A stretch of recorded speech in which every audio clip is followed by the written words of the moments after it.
12 días después del hallazgo de los cuerpos de 8 jóvenes jaliscienses que trabajaban en un call center del Cártel Jalisco Nueva Generación, un correo electrónico llegó a mi bandeja de entrada. Venía de una dirección desechable con un título irresistible para un periodista: Mi experiencia en un call center del crimen. Nación Criminal, con Óscar Valderas. El remitente se presentó como Daniel, de 27 años y oriundo del Salto, Jalisco. Agobiado por las noticias, quería contar su historia a cambio de anonimato. Acepté porque en 14 años de experiencia cubriendo estos temas, a veces ocultar la identidad de las personas es la única forma de llegar a la información. A cambio, le dije, debía comprobar que su experiencia era verídica. Daniel aceptó y mandó una imagen de su credencial. Me pidió no publicarla, pero sí describirla. Dijo que decenas de chicos recordarían la cromática de esa vieja identificación laboral: fondo blanco, franja roja y nombre de la empresa que empieza con C, con oficinas en Tlajomulco. Daniel llegó a su nuevo trabajo en 2021 por internet. El mundo se reabría después de la pandemia y los empleos en call center se ofertaban como una oportunidad para remontar el tiempo perdido en confinamiento. El salario era atractivo: 6,000 pesos semanales más comisiones. Acudió a la cita, entregó sus documentos personales y recibió una llamada de vuelta. Había sido aceptado en el turno de las 3 de la tarde a las 11 de la noche. En su primer día, notó que el call center estaba dividido. Unos vendían tiempos compartidos en resorts de los que nunca escuchó hablar. Otros vendían préstamos fáciles y sin revisar buró de crédito. Y unos más, inversiones en supuestas nuevas empresas en Estados Unidos y fondos de ahorro con increíbles rendimientos. Con el tiempo sabría que todos eran fraudes. Bastaron unas horas para que Daniel se diera cuenta que no era una empresa normal. El supervisor les obligaba a vender y cobrar con intimidaciones. El estilo, le aseguraron, era agresivo pero legal. Pronto se dio cuenta que no lo era. La información que tenían de los potenciales y ya seguros clientes era excesiva. Tenían copias de credenciales de lector, fotografías de casas y hasta direcciones de colegios de los hijos. Todo se valía con tal de vender y estafar.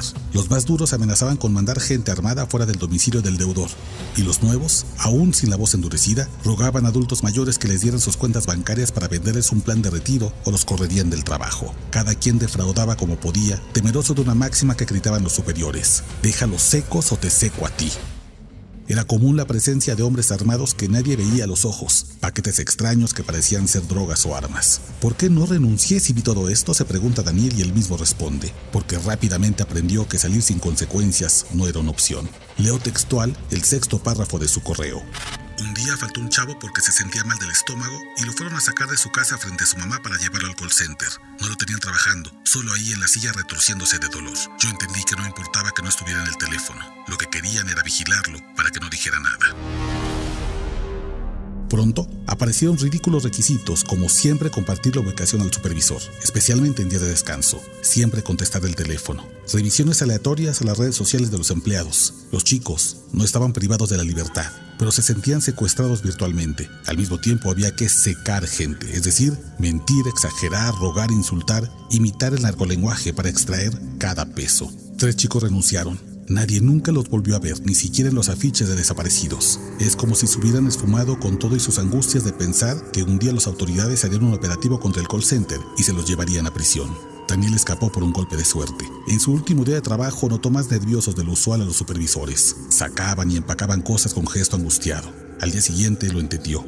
La empresa súbitamente se mudó de edificio. No muebles, no computadoras, no listas con datos de clientes, no última quincena. El 3er piso estaba vacío. Solo dejaron una última advertencia en el WhatsApp de los muchachos: si dices algo, te seco. Daniel respiró aliviado. Lo mismo otros 50 empleados, que durante meses vivieron angustiados, pensando que un día la gente del cártel volvería por ellos. Sobrevivieron de milagro, pero una duda les asalta: ¿a dónde se mudaron sus jefes? ¿Y quiénes están ahora atrapados en otro call center?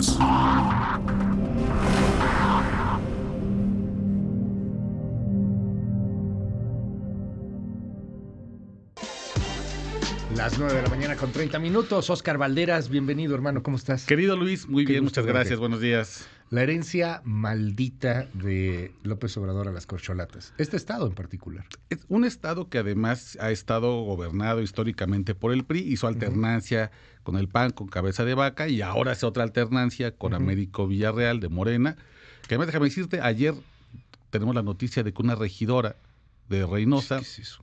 Fue atrapada en Estados Unidos con 100 libras de cocaína. Es que ese es el nivel, Luis, de penetración de la narcopolítica.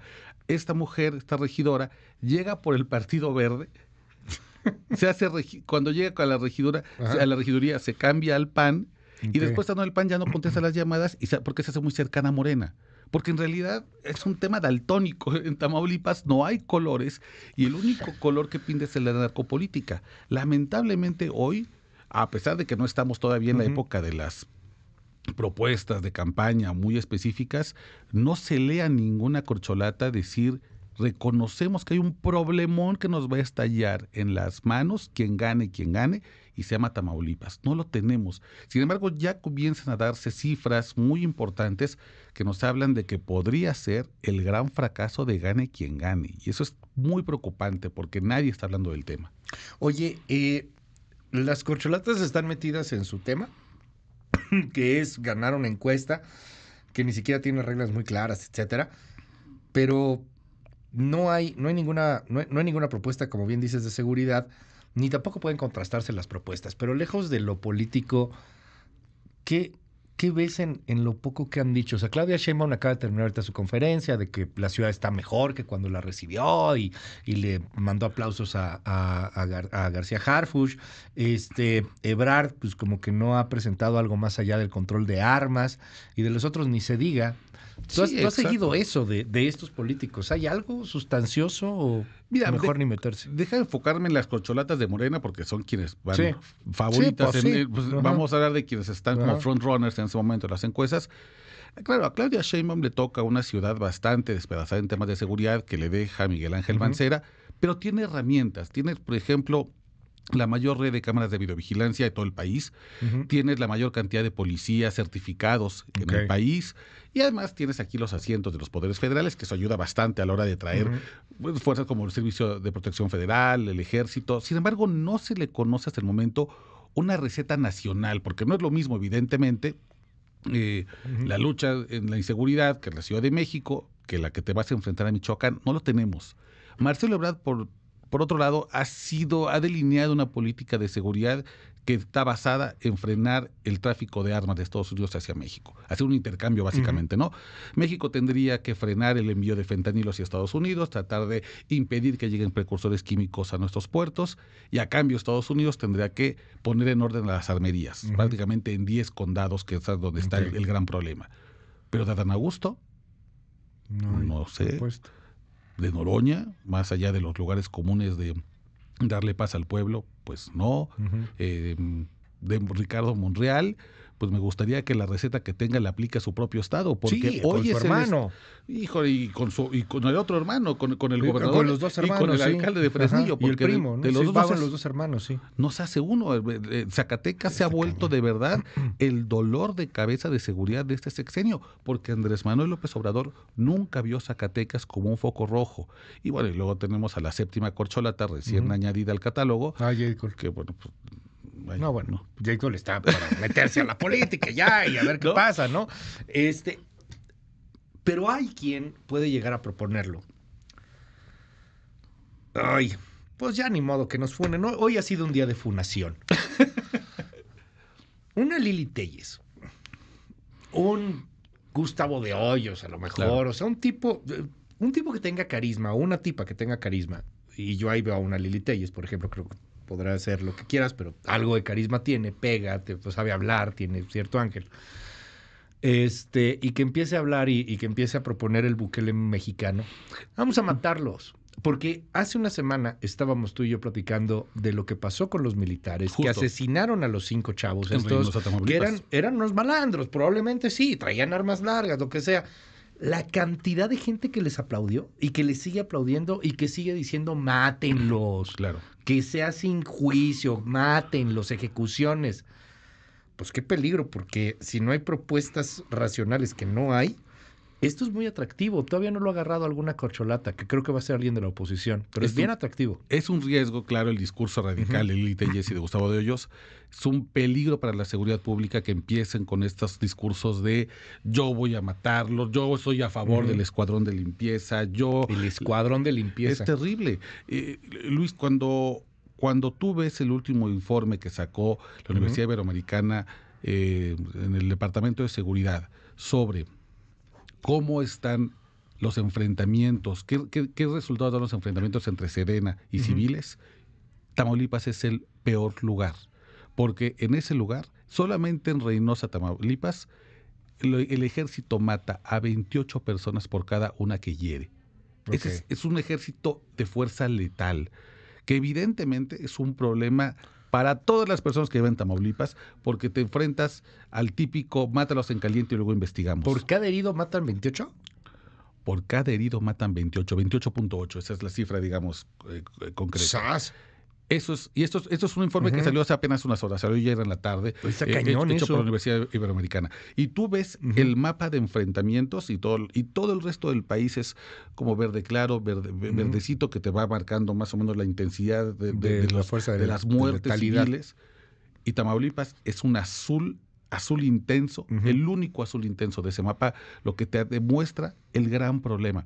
No solamente te vas a enfrentar a una criminalidad organizada que ya está expresada en los metros, los ciclones, Sí. los escorpiones, cártel del Golfo, cártel del Noreste, cártel Jalisco que intenta entrar por la frontera sur, también a un ejército que no está haciendo caso. Y cuando el comandante supremo dice no más masacres, responde con masacres a la orden presidencial. Vayámonos a un ejercicio raro en torno a estas propuestas que pueden llegar, todavía no han llegado, insisto, pero están a la vuelta de la esquina. Yo sí veo a una Lili Telles que está a punto de proponer algo así, Sí. o a cualquier otro. Propuestas radicales, propuestas severas, el Bukele mexicano. He platicado con gente de El Salvador y bueno, es muy interesante porque el problema de los maras pues es una nimiedad si lo comparas al problema del narco mexicano. Claro.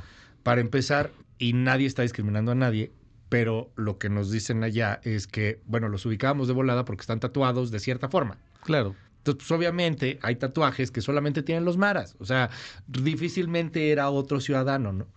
Y los metíamos y los ubicábamos porque estaban ubicados en ciertas zonas, son pandillas que extorsionaban. Los metieron en la cárcel, tiraron la llave y ni siquiera les dan de comer. Ok, todas las violaciones de derechos humanos que digas, perfecto. Pero que llegara un Bukele mexicano, ¿cómo aplica esto? O sea, ¿cómo decir, voy a ir a matarlos a todos? Pues ¿a quiénes? ¿Cómo? ¿Cuándo? ¿En dónde? Están todos metidos por todos lados. Claro. O sea, no se puede aplicar algo tan sencillo aquí. No, bueno, tanto Lili Telles como Gustavo Doyos han coqueteado con la idea de traer la pena de muerte a México. Por de ejemplo. vuelta, ¿no? Instaurarla de vuelta. Que es evidentemente oficializar las ejecuciones extrajudiciales, hacerlas ya, digamos, parte de la normalidad cotidiana. Pero cuando tú haces eso, Luis, tienes que ir en contra de muchos tratados internacionales que México ha firmado. Es populismo puro, a menos que retires a México de una de las mesas más importantes y eso tenga su propio impacto económico. Podría haber sanciones ante una implementación de una política de ese tamaño. Yo creo que están pensando en la popularidad que tiene Bukele, cómo ha comunicado a través de redes sociales, cómo ha puesto la mano dura como una respuesta a la falta de resultados de la democracia. Pero El Salvador no es México. Se van a equivocar si piensan que pueden implementar ese populismo de derechas acá. Ahora, el PRI, que robaba más, el PRI robaba más. El PRI, en algún momento, porque lo vemos en la serie de Netflix, puso una Pax Narca. Mira, ¿Eso es factible hoy día? ¿Pactar con tantos? La historia de las negociaciones con los grupos criminales es algo que ha sucedido todo el tiempo en México. Si no es que un gobierno vaya a iniciar las negociaciones, vaya, las hizo Siempre sin han duda, estado. sin duda. Genaro García Luna intentó una Pax Narca con el cártel de Sinaloa. Sin duda, Alfredo Castillo, cuando fue comisionado en Michoacán, quiso hacer una Pax Narca con la familia michoacana. Y aquí Ricardo Peralta. Ricardo Peralta aquí lo quiso hacer con la columna armada Pedro J. Méndez, que es brazo armado del cártel del Noreste, y con las facciones armadas en Michoacán. Yo no dudo que quien esté en el siguiente sexenio, sea quien sea, morenista o oposición, vaya a intentar una Pax Narca con diálogo, porque así se ha hecho siempre. La mejor experiencia internacional que te dice reducción de homicidios ligados a la criminalidad organizada con respeto a los derechos humanos, tanto como se pueda, en la medida posible, es el diálogo de paz en Colombia. No necesariamente el aviéntalos un pozo y avienta la llave de Bukele. A Bukele le va a costar esto en algún momento económicamente, pero uno observa una buena por ejemplo, un buen ejercicio internacional, como es Colombia, como es incluso la lucha antimafia en Italia, y creo que ahí están los referentes de México. En la negociación, en el pacto de avanzada sobre derechos humanos, justicia transicional, no en simplemente mátenos en caliente, porque no aplica para acá. En cuanto empiece a ser, quienes van a sufrir más esa política son la gente más pobre y más vulnerable de este país. Oye, y esto que mencionas es muy, muy, muy importante porque una cosa, insisto, sigue siendo este Bukele con un populismo de ultraderecha, y ya otra cosa es el siguiente que va a enfrentarse a un desastre. Yo me imagino a un presidente o presidenta que llegara, estamos hablando de escenarios súper raros, ¿no? O sea, que llegara a la derecha mexicana, pues sería una orden de mátalos a todos, pero mátalos a todos como que es que hemos visto el terror absoluto, Oscar. O sea, hemos visto cómo pasa lo que pasa en Allende, cómo Claro. pueblos enteros son arrasados, y ni así se soluciona. Cuando mencionas Italia, cuando mencionas Colombia, pues la primera cosa fue la impunidad. Si matas a alguien, te vas a la cárcel. Es muy probable que te vayas a la cárcel. Aquí Claro. sabemos tú y yo que si matas a alguien, si secuestras a alguien, si te robas algo, no vas a ir a la cárcel. Por supuesto. Y además, en estas dos experiencias internacionales había una necesidad de primero desmontar el aparato de impunidad, que era lo más importante, es decir, hacer responsables a los políticos que crearon estos monstruos de criminalidad organizada para que ellos respondieran por sus actos, y luego, o sea, lo que hemos insistido durante mucho tiempo, ir tras las finanzas. Tras las finanzas. No vamos a poder resolver el problema de la criminalidad si seguimos teniendo estas empresas criminales tan poderosas. Lo demás, pretender que matando sicarios en Nuevo Laredo, en los ejidos de Nueva Italia, Michoacán, en Lubianos, Estado de México, va a resolver la criminalidad. Perdón, es como querer matar moscas pero teniendo la ventana abierta. No vamos a resolver nada. Ese populismo, yo creo, Luis, yo también coincido contigo, yo creo que en algún momento va a surgir en la campaña. Sí, no se falta. van a aprovechar Claro. de esta desesperación de la gente, de que la gente en Tamaulipas, por ejemplo, está muy dolida con toda la herencia Y maldita con que le toda dejaron razón. PRI, PAN y PRD, con toda la razón del mundo. Y creo que es tarea de la ciudadanía decirle, necesitamos propuestas más inteligentes que estas. No pueden transitar ese tipo a todos, Luis, no solamente a la Lili Telles, al Gustavo de ellos que venga, Lili Telles 1, 2, 3 o 4, Ajá. cualquiera que venga de Morena, de la oposición, a decir que tiene una receta fácil para acabar con el crimen organizado, está mintiendo. Y yo creo que ahora que estamos en tiempo de destapes, corcholatas, renuncias y licencias, Ojalá es se hable buen de esto. momento para empezar a hablar de este tema. Oscar Valderas, mil gracias como siempre. Te seguimos en tus redes. Querido Luis, en Twitter seguimos la conversación, @Oscar Balmen. Muchísimas gracias.